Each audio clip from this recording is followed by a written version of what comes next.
Hello and welcome. In today's video, we're going to talk about how to apply value and shading to a contour line image using a reference photo. We created this contour line image using the process of drawing with the grid and the grid app. You could see here my final contour line image without the grid. I went ahead and erased the grid, and you should too if you're ready to move forward. If you're not ready, if your contour lines are not yet complete, please make sure you finish them before you erase that grid, because once you erase, you have no structure to help you see your proportions anymore. We're going to switch gears from using the grid on the iPad. If you can see, I'm going to swipe over and I'm going to use my final edited reference here. It is the correct proportions. I've edited the contrast levels here and it's ready to go. For this process, you will need your iPad, your reference. You will need your drawing. You will also need all of your drawing pencils now, including that Ticonderoga and that eraser there, your black eraser, your pencil sharpener, and I have my paper towel here for use. You will also need your value scale. You will also need a couple other drawing tools, and they are called a tortillon, an ebony pencil, and a kneaded eraser. All three of these are located in your kit and they look like this. We are going to talk about these in our next video, but here is the kneaded eraser, the ebony pencil, and your two tortillons. And you're going to see me use these when I go to do my drawing. To start out though, we don't need these. This is for a little bit later, so you can put these aside. All you will need to start are going to be your drawing pencils. Now, what am I talking about? How do we start? So I'm going to push this aside. And I'm going to pull over our steps. So here are the steps of how to apply value and shading. Step 1 is to go ahead and identify your values. Step 2 is to lay in your tones. Step 3 is to adjust your tone. And step 4 is to fade out your lines. Now you've done this entire process before, and you've done that in this packet, Understanding and Applying Value packet. So I just want to take a second and remind you where we've been and what we've learned. If we open this up, I want to remind you that we've learned all about our drawing pencils and what they do. So you're going to be responsible for choosing the correct pencils for the correct values, right? So you're going to choose your darker pencils for the darker values. You're going to choose these lighter pencils for the lighter values. Then we moved on and we learned how to just go ahead and create different values in isolation, as well as how to blend, right? And how to create a gradient. And then here's that process, right? How to apply value and shading. You've done this right here.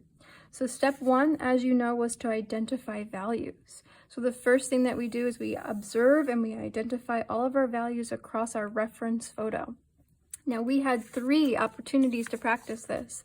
We had the sphere, we had the can, and we had the eye, right? And each of these you have a reference photo up top and you had a contour line image on the bottom.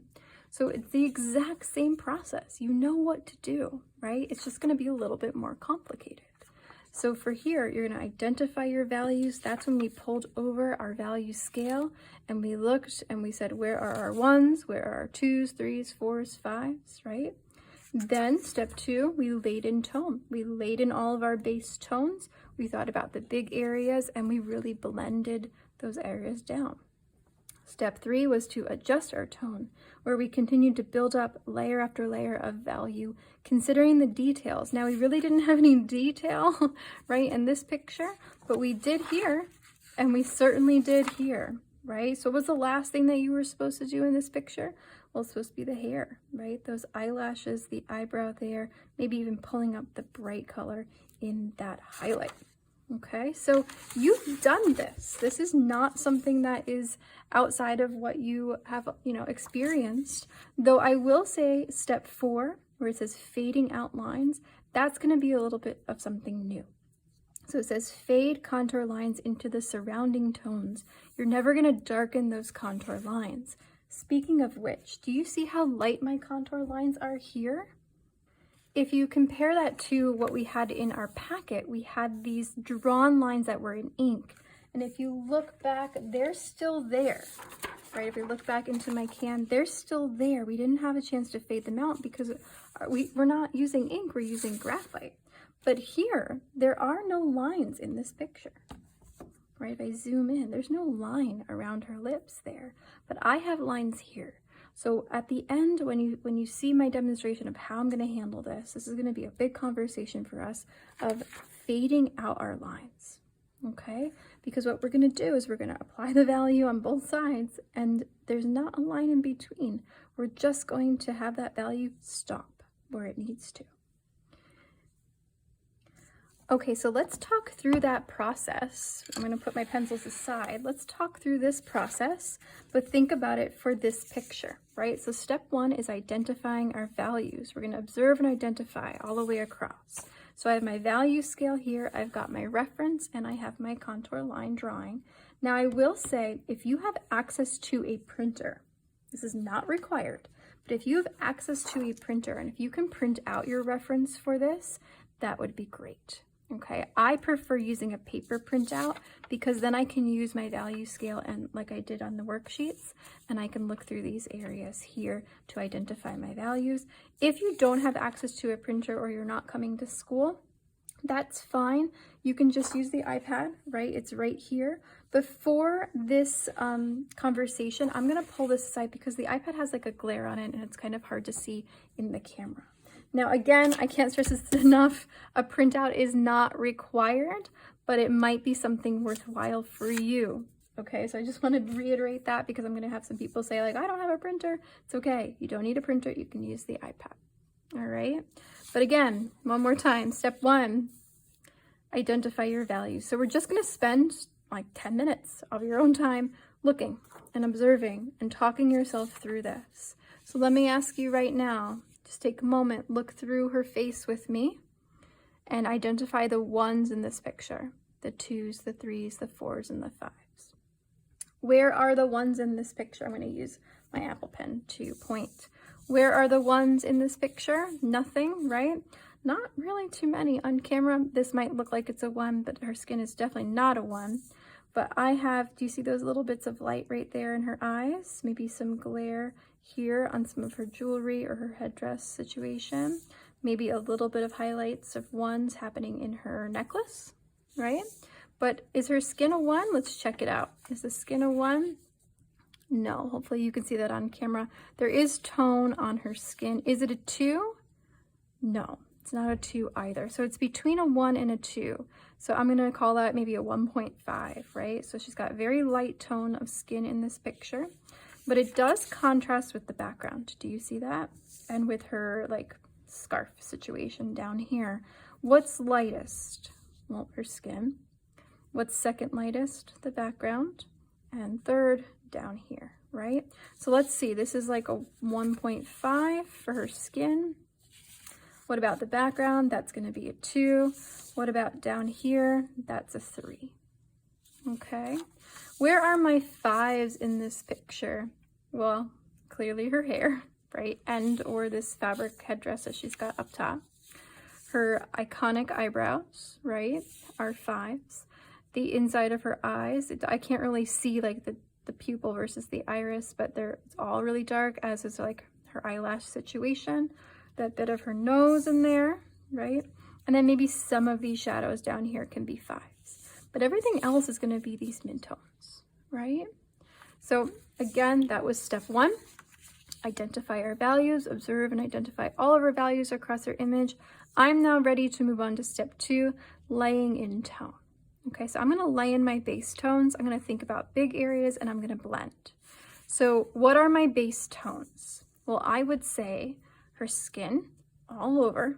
Her skin is under her eyebrows as well. It's under her lips, right? I would say this tone down here for her whole scarf situation. And I would say the background as well. Now, her hair and her headdress are also a big tone, but they're really dark, right? Like we said. So I may hold off on that and do that a little bit later because it's going to be smudgy, right? But I'm not worried about any detail. I'm not going to go in and get all these little dots. I'm not going to go in and do the detail of her necklace or even her eyes. I'm just laying in tone first things first. Okay, so which pencil should I use, right? That's the next decision. Not only just identifying values, but now I need to choose my pencils. I can't use this one, right? So I'm going to bring over my pencils. which pencils should I be using for things like the skin, right? Well, it's very light, so I definitely don't want to use a 4B or a 6B. And I would caution you against using your 2H. Why might we not want to use the 2H for these nice soft tones? If you remember, the 2H is really scratchy. So if I go ahead and I lay that in, it might look really aggressive and it might not blend out, right? So I'm gonna stick with my HB, B, and my 2B to create all these nice soft tones of the skin, the background, and the scarf down here. And then I'll reintroduce my 4B and my 6B to start to help me darken up those areas. Okay, so I'm gonna straight up put those aside. I'll probably use this one as well for my 2H, again for the eraser, because I love it, it's my favorite.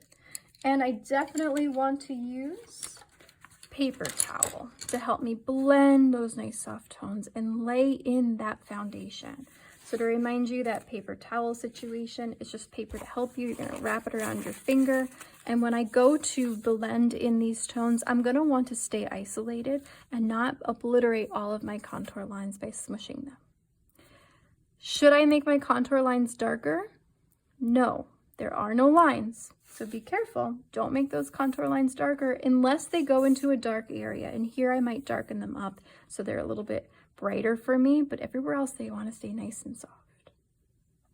Okay, so that's step 1 and 2, identify, lay in tone, and then step 3 you're familiar with, adjusting the tone, building up those layers after layer after layer. And then number 4 down here is fading out the lines, and I'm going to show you that in our next video when I have some tone down.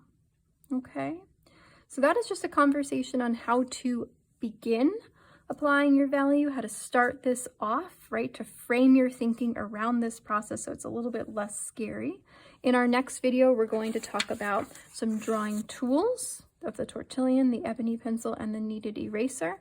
I'm also going to have a video where I actually go ahead and apply the shading. It's going to be like a speed drawing for you. All right, so I will see you in our next video where we actually start to accomplish some things. Good luck, have fun. I can't wait to see what you create.